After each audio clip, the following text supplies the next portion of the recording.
Hello and welcome to Organic Edible Garden. Today we're going to focus on seed sowing.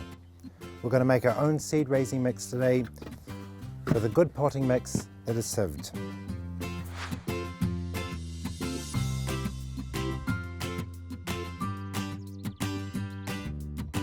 It's really important to start with a good seed raising mix. The better the mix, the better the strike rate. Avoiding things like garden soil or soil-like compacts, which will lead to poor strike rate and unhealthy seedlings. In this case, we're using a garden sieve. We're putting the mix into it, shaking it and taking out the big pieces. Sieving potting mix to make your own seed raising mix is more economical if you're doing a lot of seed sowing. Otherwise, just buy a small bag of the ready-made stuff, which is available even in supermarkets. Choosing a good seed raising tray is important. The most important thing here is drainage. A tray like this, I can put a variety of seeds in. I can put rows of tomato and lettuce and beets, probably about 300 to 400 seeds. If that's too many for the home gardener, choosing a small punnet like this is also good. It's got drainage holes in the bottom and can hold about 30 to 40 plants. We're going to line the tray with a bit of newspaper to stop the dirt falling through. Today our focus is planting tomato seeds. They take about 2 weeks to germinate and about 3 to 4 weeks growing in the tray. After that time, we can plant them straight into the garden.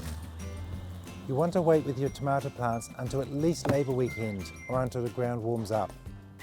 Any earlier and they suffer. You can still plant tomatoes all the way through to Christmas time. The next important thing is to make rows in your seed trays.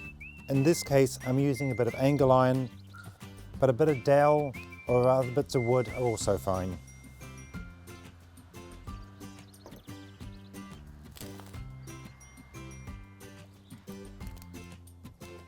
The next thing is to write some labels. And on the back of the label, write the date. In this tray, I'm going to sow 3 rows of tomatoes, some beetroot and some basil.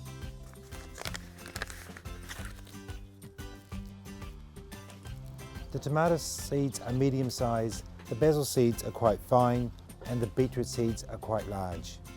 The size of seeds can vary hugely and it depends on the size of the seed to what depth or how much soil we put over when planting. The bigger the seed, the deeper we plant or the more soil we cover, to the smaller seeds, which often don't need any covering at all. In this case, with the basil, because they are fine, we can even use a sieve to put the seed mix on top. And that's all it needs. The beetroots will need more on top.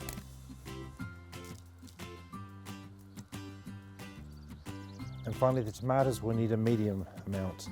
In this case, I'm using vermiculite. Unlike soil on top of the seeds, the vermiculite breathes. And it also keeps the soil moist, which is great for germination of the seeds.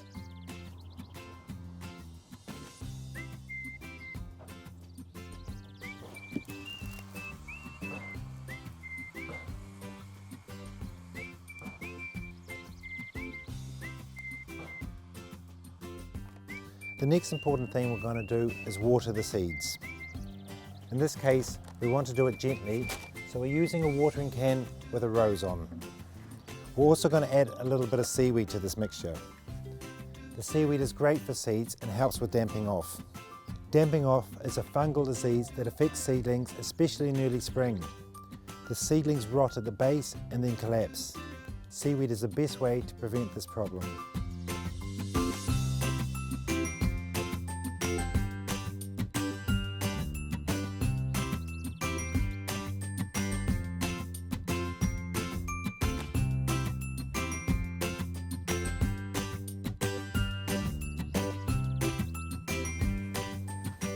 And finally, we put the seed tray in a place that's protected from the rain to stop compaction, but still gets enough light to warm it up and help germinate the seeds.